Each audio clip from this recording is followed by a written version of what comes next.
Hello. We are from Ukraine. In deoccupied Izyum, 80% of buildings have been partially or completely destroyed, Popova.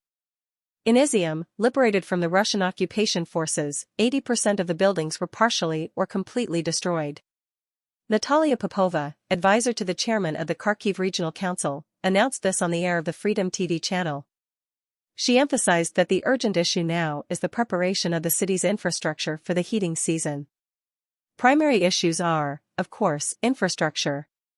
But considering the extent of the destruction, it will be a separate issue that is already being worked out: what to do before the heating season. The preliminary data announced by representatives of the City Hall is 80% of destroyed buildings or victims. Most of them are completely destroyed, said Popova. She did not rule out the possibility of evacuation if the heating cannot be started. Evacuation prospects will be announced by the head of the military administration or representatives of the general staff. Everything will take place taking into account the risks for civilians who are there, said the advisor to the head of the Kharkiv Regional Council. According to her, among the acute problems are the issues of medicine.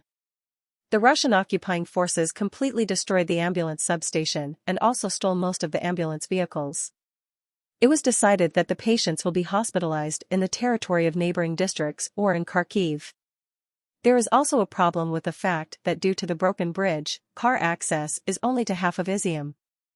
As for humanitarian aid, it is already arriving in the city and will continue to increase. Also, the advisor to the chairman of the Kharkiv Regional Council said that in the occupied territories, the Russians killed civilians, tortured and robbed them. I can only speak now from the words of civilians who talk about what they faced. It was both torture and unjustified beatings. It was the confiscation of personal property. That is, in fact, robbery and incredible moral pressure. They were demanded to renounce Ukraine.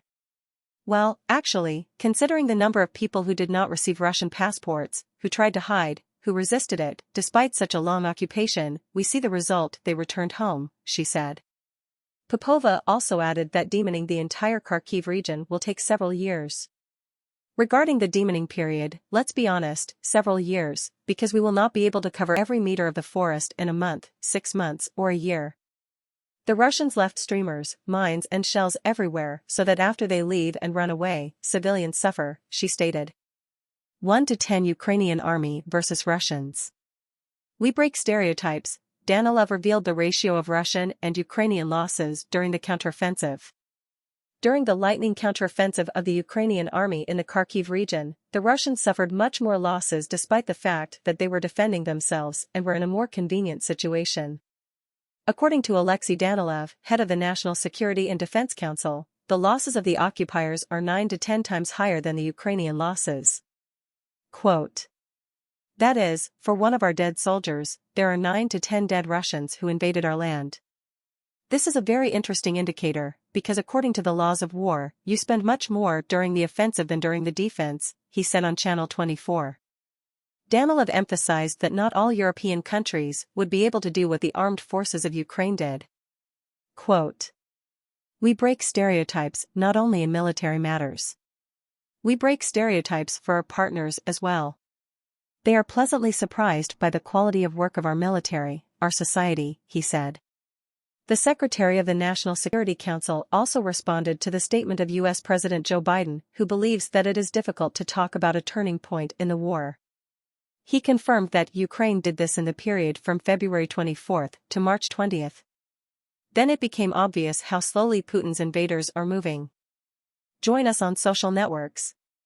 Separately, he warned the Ukrainian people against premature euphoria after the successes of the armed forces in the Kharkiv region. Danilov reminded how large the territory of the enemy is and how many warehouses with weapons he still has. He emphasized that there is still a lot of work to be done before the last Russian soldier leaves Ukrainian land. According to updated data from the Ministry of Defense, the Ukrainian military has vacated 8,500 square meters since September 6. km of the territory of the Kharkiv region, approximately 388 settlements and 150,000 people.